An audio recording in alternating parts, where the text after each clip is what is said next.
"He's not deaf." The phrase came from the maid's mouth with the firmness of someone who for years had learned to hear what no one else hears, the small noises of a child's heart trying to be noticed. The hospital's glass courtyard seemed suspended in time.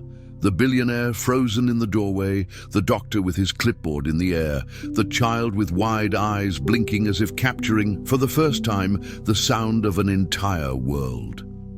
That morning, everyone had accepted the same comfortable story, an old diagnosis, repeated like a bureaucratic stamp, that explained the boy's silence, his gestures, the equipment, the special classes, the distance from his busy father. But she, who saw him tap his little foot to the rhythm of the blender, turn his face when the kettle whistled, tremble when he heard the gate slam, saw details that never fit into a report. The breath he holds when the elevator rings a bell, ding the involuntary smile when the gas truck passed by playing a discordant melody, and in that instant, carefully removing the small, hardened wax plug that held him captive in a manufactured silence, the maid didn't deny a document. She liberated a childhood. The boy put his hand to his ear, the air entering deeper into his lungs, as if his own body were unfamiliar with the lightness. The father, once a rock, became glass, and the hallway, inhabited by cold echoes, gained a new sound. The boy's first "ah," a short, clear exclamation that pierced everyone's skin, announcing that what was about to begin was not a miracle, it was truth. Before we delve into this amazing story, tell me which city and state you're watching from. Leave a comment and I'll reply with gratitude. And while you're at it, subscribe to the channel, turn on notifications, and like this video. We want to share more stories like this. The hospital corridor smelled of expensive disinfectant and haste. The news that the deaf boy spoke spread like an electric whisper through the floors, igniting morbid curiosity behind name tags and lab coats. The maid, Elsa, held the boy's hand with the delicacy of someone holding a newly released bird. Little Antonio was still touching his own ear, surprised by the simple brush of air, as if a newly opened window were blowing the sounds of the world into him. The wheels of the stretcher, hurried heels, theeping from the elevator, a distant cry, the deep rumble of a generator. Billionaire Augusto Montenegro arrived with the gait of someone occupying the space and schedule of others, his deep blue suit reflecting the cold lamps, his face furrowed in astonishment that refused to be tenderness. "What's all this commotion?" he snapped, as if the question would solve everything. Elsa lifted the hardened wax plug she had removed from Antonio's ear, the grotesque proof of long neglect, and without raising her voice, uttered the phrase that opened a crack in reality. "He's not deaf. He was prevented from hearing." The word "prevented" hovered around the ceiling like a vulture. The attending physician, Dr. Celso, approached quickly, clipboard under his arm, carrying with him the weight of signatures and official certainties. "Let's take it easy," he said, each syllable carefully chosen. "We need tests. The case is complex." Elsa took a step back, but not from what she saw. What's complex is raising a child inside a box of silence and calling that a diagnosis. Antonio squeezed her hand tighter and uttered the second sound of his life. Zah. The name came out crooked, beautiful, whole enough to break a man. For a moment, Augusto blinked, and a flash of humanity streaked across his face. Then it faded.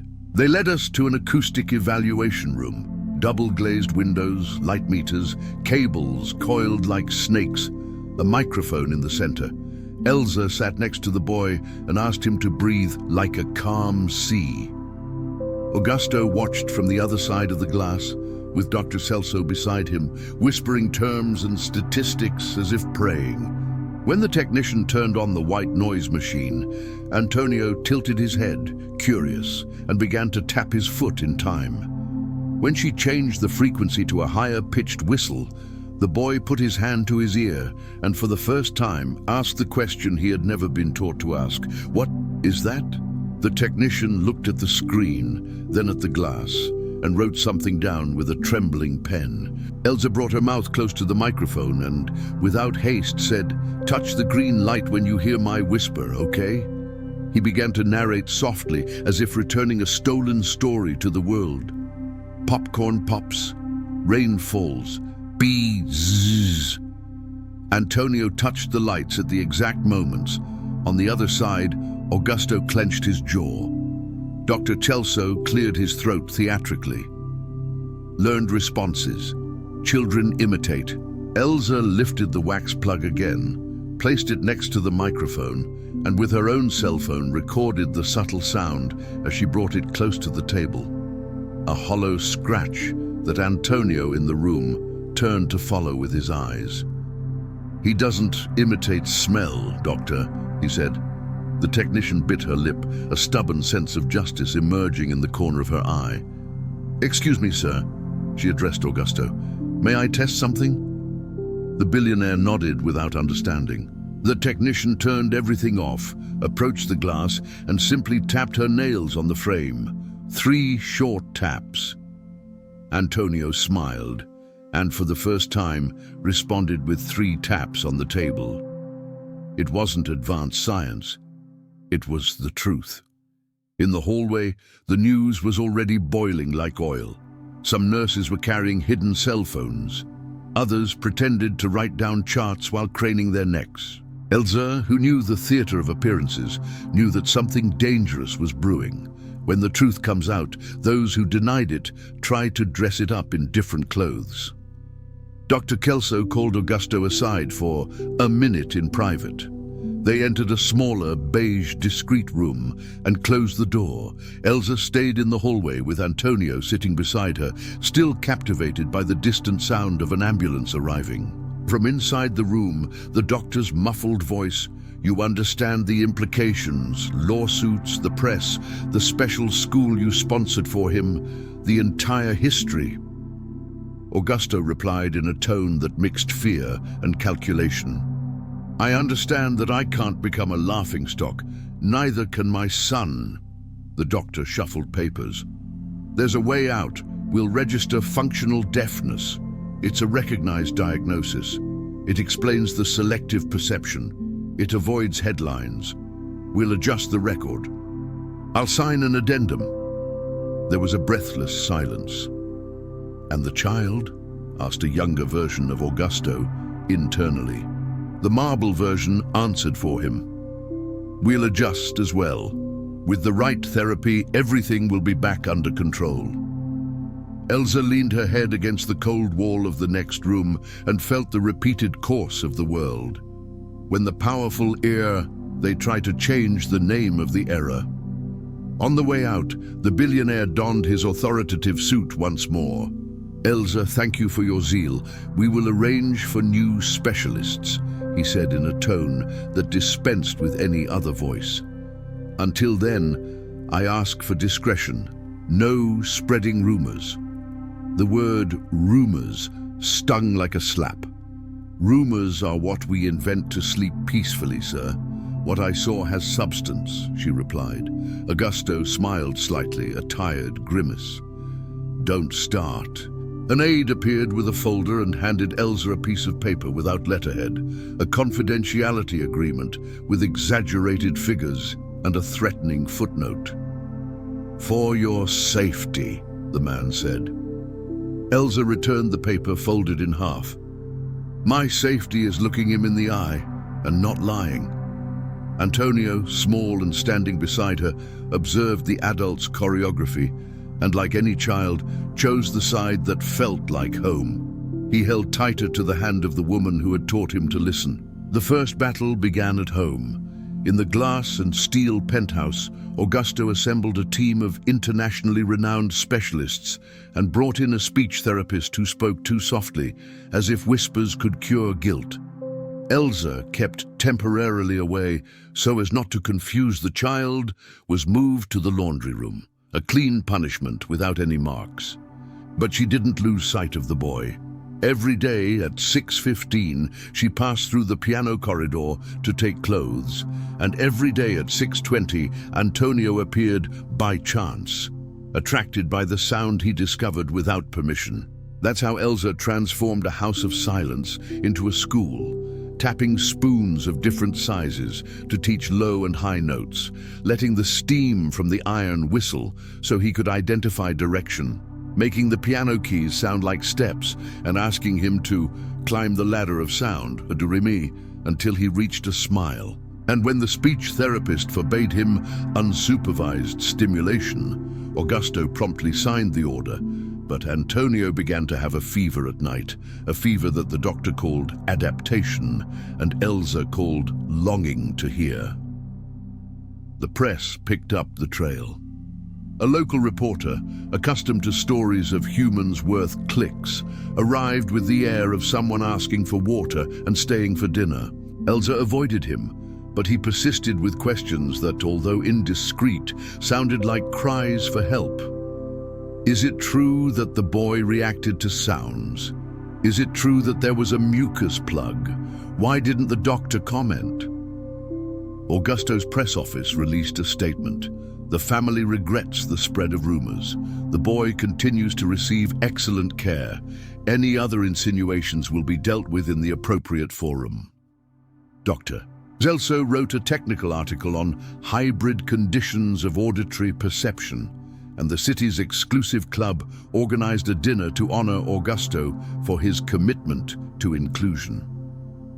On stage, amidst glasses and flashes, the billionaire spoke of unconditional fatherly love and we will fight against misinformation.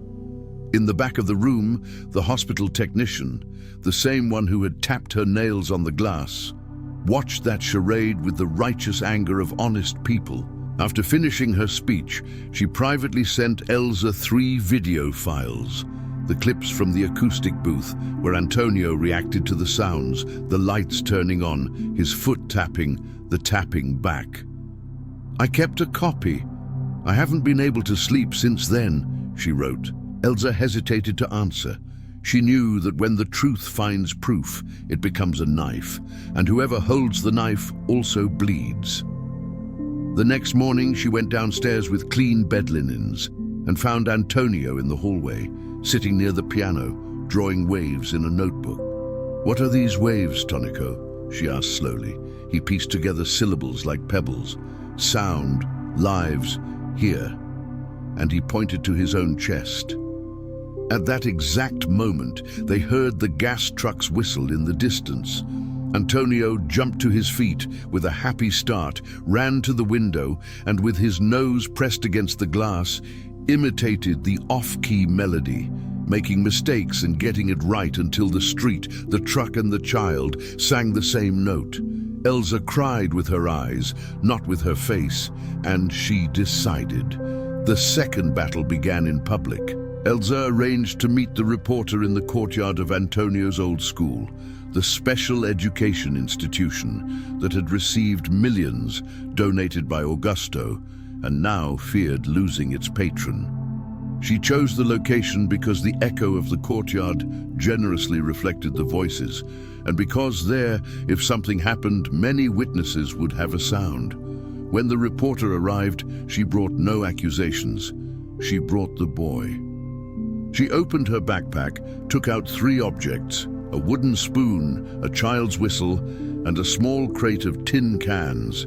She turned the courtyard into an improvised booth. Antonio, play the gas truck jingle. He laughed and blew the whistle, the off-key but recognizable melody. 2 mothers stopped, astonished. Now the sound ladder, Elsa asked. The wooden spoon became a drumstick on the cans. Bass, medium, treble.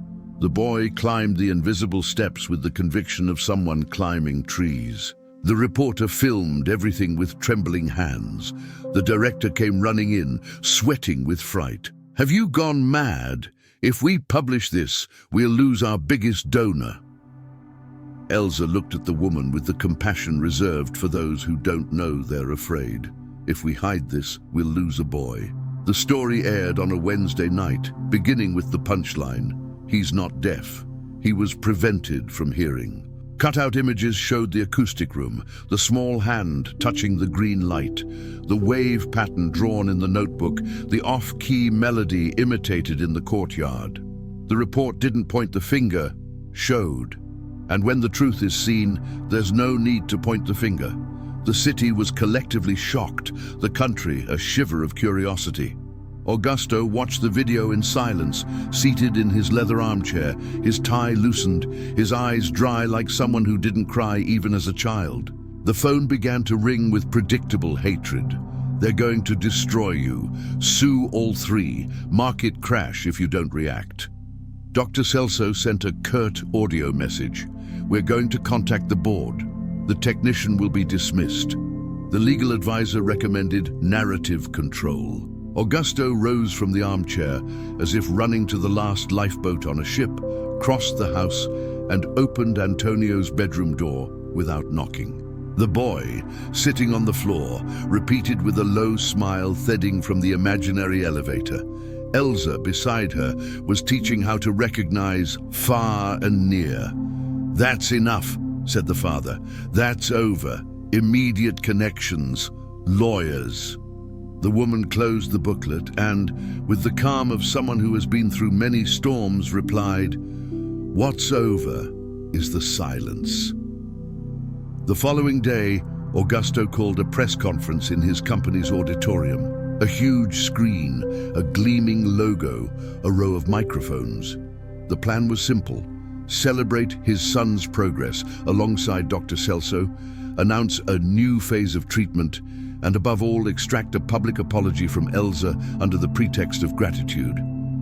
When she arrived, accompanied by the hospital technician and the reporter, the ceremony froze for a second.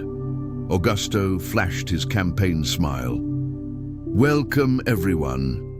We are happy." The technician, who had lost her job that morning for breaching protocol, looked at the floor and then at the people. She found nothing higher than her own conscience. The reporter positioned the camera and said, almost in a whisper to Elsa, "If it goes wrong, it will go very wrong." She nodded. In the last row, discreetly, sat the school principal. Her face said, "Sorry," in small letters. Augusto opened his speech with a text that his staff had written as if building a dam against a river. "Our son is our greatest treasure. Science evolves. Rare situations demand serenity." Dr. Celso displayed slides with colorful graphs, inventing plural terms. Elsa, in the third row, looked at Antonio, seated beside her, and tapped her fingers on the arm of the chair, repeating a sequence he already knew. "Tu tum, tu tum, tu tum," he replied with a smile. "Tum tu, tum tu." The press, accustomed to the theaters of power, whispered behind headlines. That's when the technician raised her hand. "Can I give a simple demonstration here now?" Augusto hesitated, but pride is a drug that compels the user to prove courage. Of course, total transparency. She went up on stage, touched her knuckles to one of the microphones, producing 3 sharp taps. In the audience, Antonio turned his face away and responded with 3 restrained claps. It wasn't a breaking news, it was worse. It was undeniable. The technician then opened the laptop, and before the assistant could cut the sound, started playing the hospital videos. The giant screen displayed the boy's foot marking the time, the attentive scrutiny of frequencies, the green light on, and it also displayed the audio, a mixture of bip, the clatter of a machine, and the tapping of fingernails on the glass. The silence of the auditorium, a final irony, made more noise than anything else. Augusto tried to regain his composure. "I don't question love, but I won't allow them to use my son for..." The sentence died without a direct object. The reporter asked to speak. "Mr. Montenegro, who signed the report that silenced a child for years?" Dr. Celso cleared his throat, but Elsa answered, "Many people signed it. They signed it when they found it easier to accept the diagnosis than to listen to the boy. All of us." She then turned to the screen, which had frozen the image of Antonio, tiny in front of the panel of lights, and added, "But whoever has the courage to listen now, it helps." A murmur swept through the room like wind opening curtains. A journalist, until then skeptical, raised her voice. "What do you actually intend to do today?" Augusto bit his lip. For the first time, the question came without embellishment. The advisor leaned close to his ear. "If you fall, fall choosing." And the fall began silently. Augusto dismissed the microphone, abandoned the script, and, in a gesture that seemed small but cost billions, let go of the remote control. "I was wrong," he said. "I wanted to solve everything with money, with silence, with my version. I called what was fear care. I didn't listen to my son. I didn't listen to those who listened for me." He turned to Elsa. "You saw what I refused to see." Dr. Celso took a step back, almost invisible. "I will answer in court. And from now on, any decision about his treatment will stem from what he feels and what serious professionals say, not from my ego." There were timid, wary, but genuine applause. Elsa, who wasn't easily impressed by words, squeezed Antonio's shoulder. "Now you speak." The boy approached the microphone, the same object that for years had only served to amplify the voices of others, and uttered his third word in the world, stumbling over the syllable like someone learning to walk. "Dad, Dad." Augusto closed his eyes, and the man who had always built himself up to avoid collapsing, collapsed, standing up. The aftermath of the fall was filled with work, news, and stitching things together. The medical board opened a case against Dr. Celso. The school changed its slogan from silence to lessons that respect hearing and affection. The hospital technician was reinstated by court order. Augusto's company lost lawsuits for a week and recovered those it deserved the following month. Elsa returned to her position with a new badge.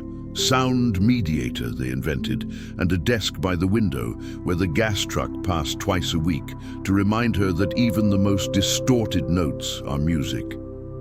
Antonio received headphones not to be silent, but to explore. He learned that sound is also tiring, but that tiring while listening is better than tiring with nothing. His father learned to speak softly, not out of shame, but so that his son would choose to listen and sometimes prefer the pleasant silence. One last gesture tied the story to its place. In the auditorium where the press conference had taken place, they didn't install a metal plaque with names. They placed a small bronze bell, and all the children who visited the space were invited to ring it 3 times. Training, training, training. Elsa smiled with the same inaugural whisper. "Did you hear? Then the world is already bigger." And yet the ending wasn't sweet for everyone. Part of the city wanted a clear villain to sleep peacefully. Another part wanted a saint to appease the guilt. Neither exists. What remained was a story that doesn't fit into a headline, that of a woman who specialized in nothing but repairing, that of a boy who entered the world through his ear, that of a man who chose the public pavement to break the private mirror, and that of a community that learned that truth cannot be silenced by protocols. Because in the end, the sound that saved Antonio was never in the machines, the reports, or the speeches. It was in that, "He's not deaf," said by someone who spent their life accustomed to cleaning up what others knock over. And if there is morality, it's not in anyone's glory, but in the small everyday work, knocking 3 times on a frame, hearing the response back, and continuing to knock as long as there are children prevented from hearing.